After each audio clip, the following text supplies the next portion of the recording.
Our next speaker is Nick Andrews, CEO of Virtual Operations. Nick is an accomplished business leader with over 30 years experience in sales, management, large-scale outsourcing and consulting. Previous credentials for Nick include founding Olesbridge, building the European entity of Equiterra, and he was also previously a partner at both EY and Accenture. This would probably be enough for most people, but not Nick. He founded Virtual Operations in 2012, a specialist service provider for intelligent automation. For the next 20 minutes, he'll be taking us on a whistle-stop tour through strategic process automation. Good morning, or good afternoon, wherever you may be listening in from. I am Nick Andrews, and I am the founder of a leading specialist process automation company called Virtual Operations. Over the next 20 minutes or so, I'm going to introduce you to the concept of strategic automation, which to us is the combination of the latest automation technologies together with process excellence techniques and disciplines. Now, in our experience, this is the best way to deliver real business transformation and to deliver the sort of results that you read about but just can't achieve through RPA alone, unless, of course, you happen to be very lucky.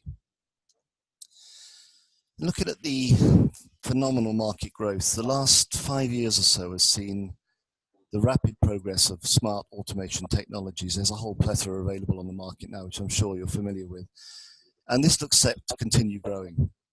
It doesn't matter which research report you look at, and we think that Gartner, Forrester, HFS, Everest are the leaders in this, but they all forecast phenomenal growth. And we're seeing an incredible take-up and adoption of all aspects of automation globally. I think a possible reason for this is that if you look at the last 40 years, organizations have continually tried new ways to improve process efficiency and effectiveness and to gain transformation. And these have included large-scale technology implementation, then we had shared service and process re-engineering, and in the 90s, outsourcing and offshoring. And more recently, we have automation, process automation, and the emergence of these intelligent and, more importantly, agile process automation tools has created what we call the latest change superhero, and consequently the expectations for senior management are extremely high. And it's understandable the expectations are high. The leading RPA, AI and other products that are available are really, really very good at what they do. They're low cost, they're robust, they're proven, and they're agile. And if you apply them effectively, they can provide considerable business benefits with very short payback periods. Also, adoption is high because many believe that automation is the new wave that's going to deliver the efficiencies and cost savings and the overall business transformation that the other levers didn't quite fulfill. And this belief has been fueled by a small number of very impressive case studies, which I'm sure you're all aware of. And these have been repeatedly quoted by the industry press. And these few have become very well known now in the automation industry, and I think everybody is hoping to follow in their footsteps. There's also great demand, of course, for fast, agile, transformative initiatives. And if you think about it, there are really very few effective levers that senior executives can pull to deliver any kind of transformation that have not already been tried. And those I mentioned earlier, like re-engineering and outsourcing and offshoring, are now really common, but all of them have their pros and cons.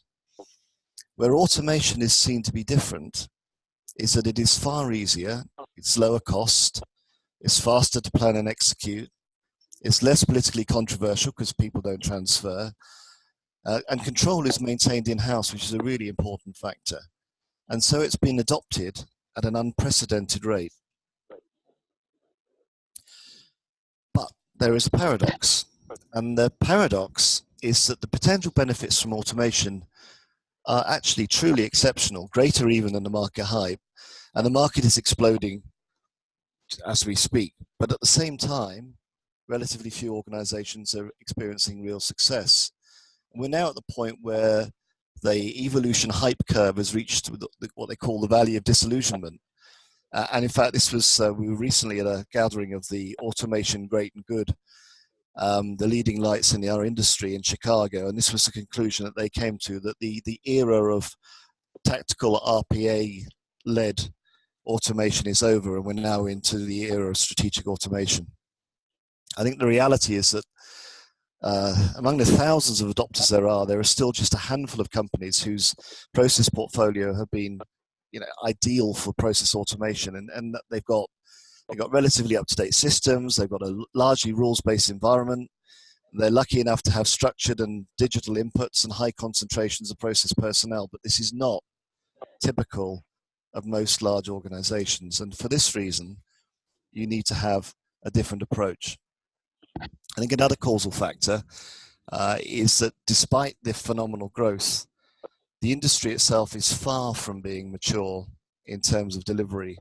And this is evidenced by the high failure rate of process automation programs and the growing sense of disappointment as organizations discover that reality is far from the expectations set by the market. However, in our experience, this failure has got very little to do with the range of automation technologies available. I said earlier that they are very, very good at what they do, and they are. It's got far more to do with how they're applied and the method and rigor with which automation is implemented. And this is why there is now, we find, so much focus on the cost of automation. Because if your business case for automation projects are marginal, then cost rather than benefits becomes your major consideration. And if you find you're focusing on cost, I can tell you're addressing the wrong side of the equation. Because focusing on cost will mean you're looking for tier 2 products and low-cost, inexperienced remote delivery resources, which can only be applied at a tactical level, and we believe this is a slippery slope to failure. Instead, you should focus on ways to deliver transformational benefits, and then the costs of automation become trivial. So, what are the underlying factors which have contributed to this paradoxical situation? And we've listed a few of the ones that we think are the main causal factors here. Firstly, most organizations are just not fortunate enough to have only digital standard rules-based processes. Their systems are frequently old and fragile, and they rely heavily on unstructured and often paper-based inputs. And this means that a combination of automation tools will be required, and typically this will be some kind of machine learning tool in addition to RPA and OCR and whatever else you need in order to make a process automation work. Secondly, the market's outgrown its delivery capability, so the levels of experience are really very low. And this is a crucial element, because without experience, you can't get leverage. And without leverage, you have what we call homeopathic automation, where the level of experience is spread so thinly that only the essence of experience remains, is the way we put it. And thirdly, expectations have been set really, really very high by the market. And so executive management are expecting transformational results in really very short timescales. And this leads to an impatience which will restrict you to delivering on a tactical process-by-process way, which is incredibly limiting. Automation as an industry is really new, so buyers don't yet know how to buy, who to buy from, or why. Now, we strongly advise you not to see RPA as a commodity. Now, the software one day may become commoditized, but not the associated services. Another key factor, we believe, is that the process assessment itself, and looking for the ideal candidates or clusters of candidates, is typically seen by the new adopters as the easy part of the program. But this is where the majority of value is lost, and experience is really crucial. So you need to get specialist help with assessment and work together with your chosen partner. So it's not something you should do alone in-house, nor to outsource 100%. See it as something that you do in combination with a partner. Equally, we're seeing many organizations where automation projects are ungoverned and they're not being conducted in a standard way. And this leads to massively increased risk and increased cost. Because in any automation program of scale, good quality assurance is absolutely vital. And this requires a standardized best practice approach or methodology. We have at Virtual Operations, we provide now a 365 24/7 support service for our clients' processes. And we have found that the vast majority of all support incidents and so-called robot failures are actually not technical themselves. They're down to poor governance. So governance is a key causal factor in this paradox. And lastly, any automation program will, by definition, be disruptive, especially if it's at scale. And we cannot stress enough how important good project management and change management disciplines are. So in summary, whilst there are massive potential benefits to be gained, the journey will be more complex and may take longer to implement than you may have thought. And unfortunately, this longer term business case, however compelling it may be difficult to sell internally due to the expectations and the impatience. And the message is not always well received given the expectations that we mentioned earlier. And finally, it is worth remembering that if you're going to combine RPA with AI and NLP and OCI and blockchain and whatever it happens to be, this is going to require really careful planning to integrate these systems successfully. Technically and commercially, this kind of integration can be really challenging. This is why there are the organizations that are offering multiple automation products on a single platform are thriving, and we believe will continue to do so. So I want to look now at how do you bridge the gap? How do you avoid the trough of disillusionment? And how do you deliver real transformational change through automation? And I can't cover all of the factors, but I'll just highlight some of the experience-based observations from some of the clients that we've worked with. First of all, it really, really pays to have clear objectives at the outset. It always amazes us how many of the organizations that we've dealt with have started an automation program without identifying first what success even looks like. It's absolutely vital that the business is clear on its corporate objectives as well as the key change drivers, and these are going to vary by industry and they're going to vary by business. Now, please forgive me the long list here, but I have a list here of the other drivers other than just headcount reduction that we have seen delivering huge benefits to our clients, and it's a long list, so bear with me. Compliance and regulator confidence, customer satisfaction and retention, competitive advantage, first mover advantage, supply chain optimization, resource augmentation, improved management information and analytics, launching new business lines, rework elimination, location optimization, repatriation of offshore work, reducing and eliminating fraud, increasing cash flow. The list is absolutely endless.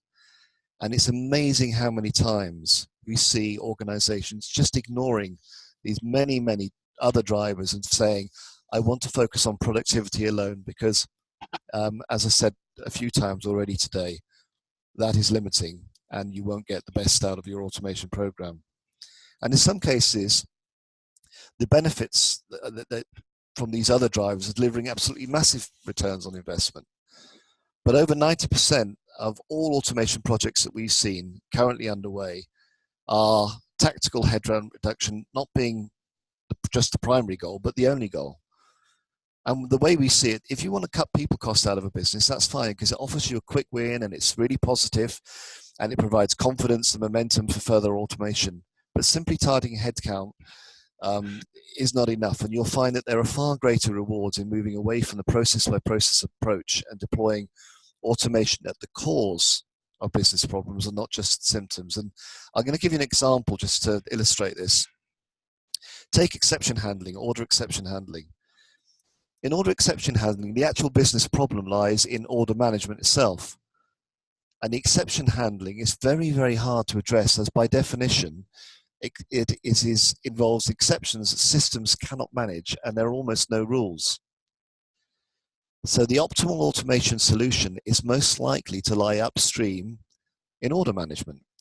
So what we would do is we'd use automation to reduce the exceptions themselves, and therefore what we would be doing, we'd be eliminating the exceptions, not automating the resources that handle the exceptions.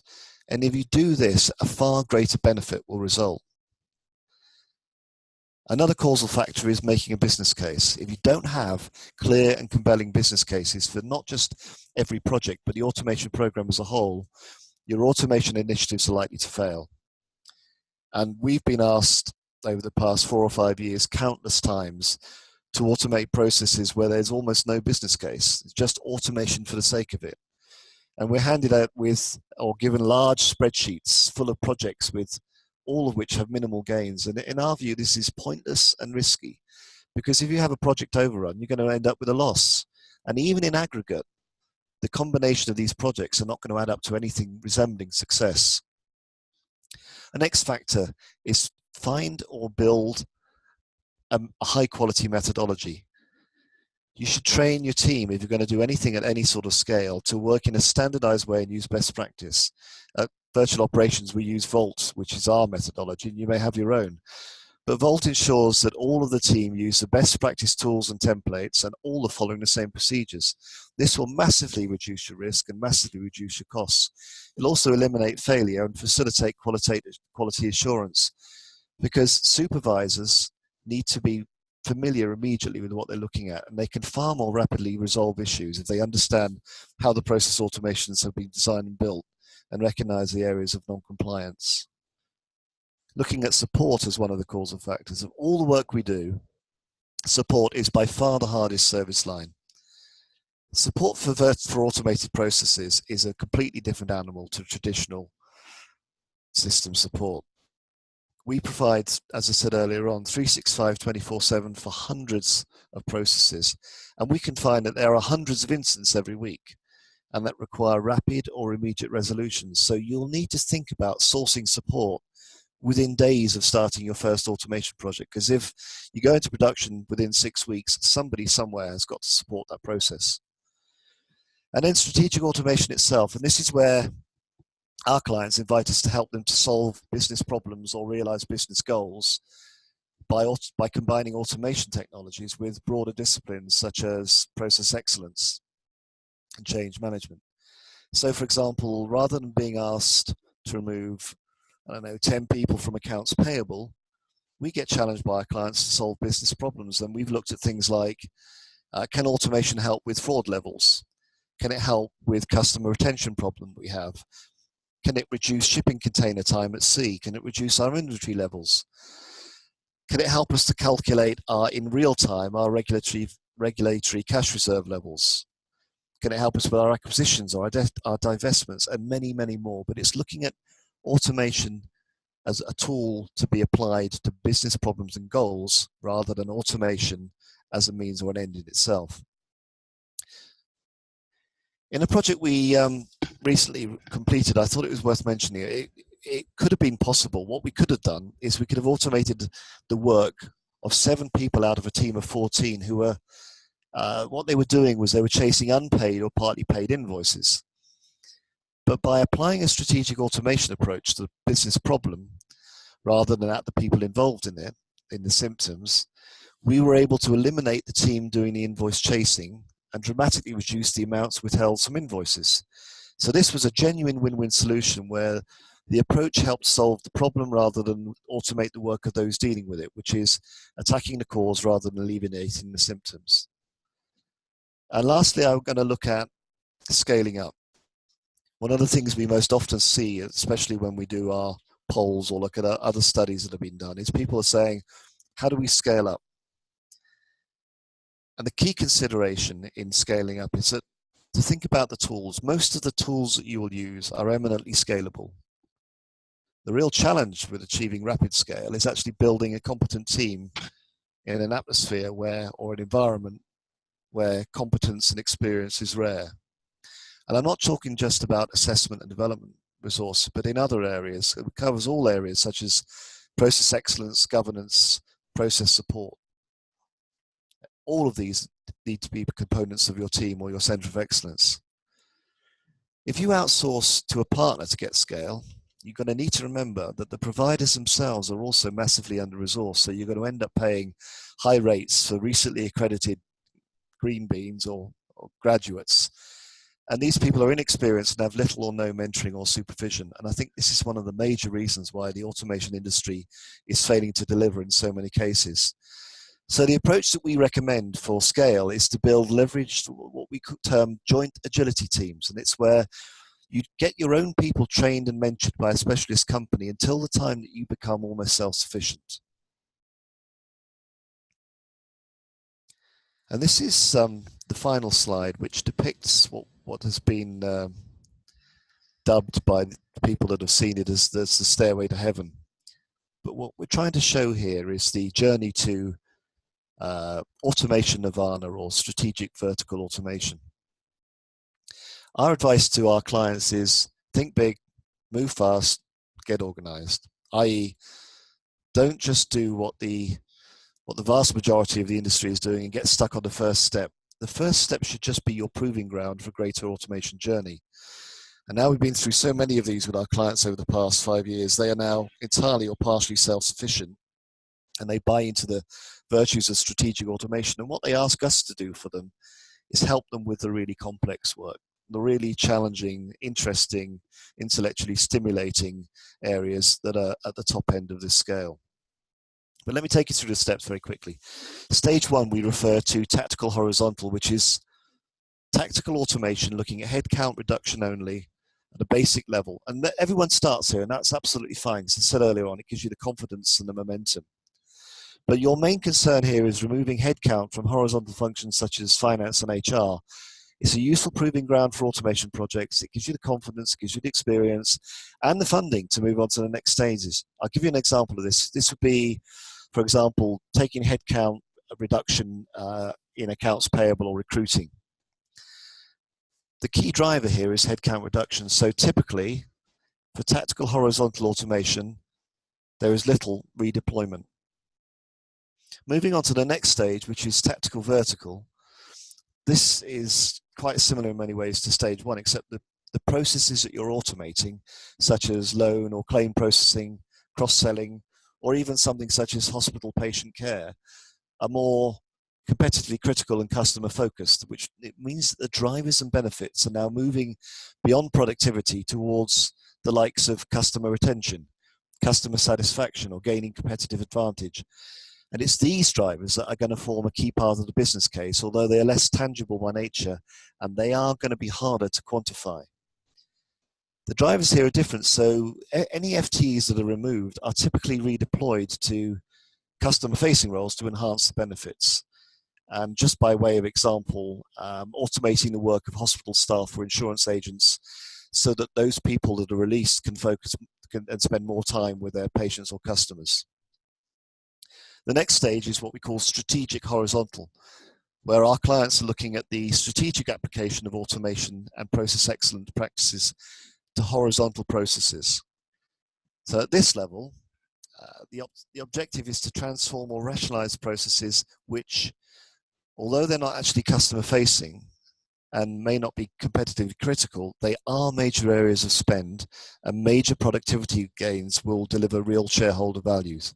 So I'll give you some examples of these. Regulatory compliance, and we all know compliance in any regulated industry is a perennial challenge, and the regulated industries are going to need an effective way of dealing with it rather than just increasing resources. And we can already see that automation is going to play an increasing part in regulatory compliance. Just give a few more other examples: inventory level reduction, supply chain optimization, order processing, risk and capital management, and things, even things as complex as real-time cash reserve calculations. All of these can be addressed through strategic horizontal automation. And then finally move on to the stage that we call strategic vertical. And this is process excellence nirvana. And this is where the potential benefits are almost limitless. The focus here is going to be on business agility and competitive advantage rather than operational productivity. And at this stage, your automation and the associated tools are not going to be deployed in isolation as part of a program, but they're now going to be integral, part of the DNA or the fabric of the company, and they'll be deployed as in business as usual. The aim of an automation initiative at this level could be something like capturing market share. It could be an enabler for new product launches or getting products to market more quickly and thereby giving first moving competitor advantage. And this may require gathering information that currently isn't even available and using data mining tools and artificial intelligence, RPA, RDA, natural language processing, all those sorts of things in combination. You may need supplier and employee portals which do not exist. These elements need to all come together, and you need to work with automation specialists and process excellence to take a high-level view of the whole sort of go-to-market approach and how automation may play a key role in delivering these corporate objectives. Now, our experience is that most of the service providers in the market aren't taking their clients beyond phase one of the automation journeys, and many organizations are struggling even to get this far. Now, the product providers have got some really good resources, and they can provide end-to-end single tool implementation, but this, again, is tactical, step one. And most of the product providers tend not to get involved with delivery of service. So in summary, our advice is a leveraged and strategic approach working with an experienced partner is the optimal way to deploy automation technologies. So a little bit about ourselves. We are a specialist service provider in intelligence process automation. This is all we do. We are employee-owned business, so our employees are also partners in the company, and we provide the whole gamut of automation services from strategy right through to support. We have the world's leading fully web-enabled methodology. We have possibly trained more people in automation at all levels, from C-suite through to practitioners in automation than any other company. We have a unique support service which is global, 365, 24/7. We've automated it, so we practice what we preach, which means it's both affordable and resilient and effective. So we cover every single aspect of support automation, and we are completely technology agnostic. We partner with all the leading technology providers, and we recommend to our clients the tools and the combinations of tools that are right for them. And finally, our maxim is to work with you, for you, or enable you, which means if you want us to do all the work, that's fine, we will. But also we can do, through knowledge transfer and training, we can scale up your teams and the people that have been released through automation, so that the scaling is through people that you know and trust already, and the cost to you is greatly reduced. Thank you. Thank you, Nick. That was great. As usual, Nick will be available in the chat room to answer your questions. And for those of you that missed it before, it's in the networking tab on the blue bar at the top of your VFair screen. Virtual Operations also have a virtual booth in our exhibition hall, where I'm told they have some great giveaways to help you build your business case for AI and automation.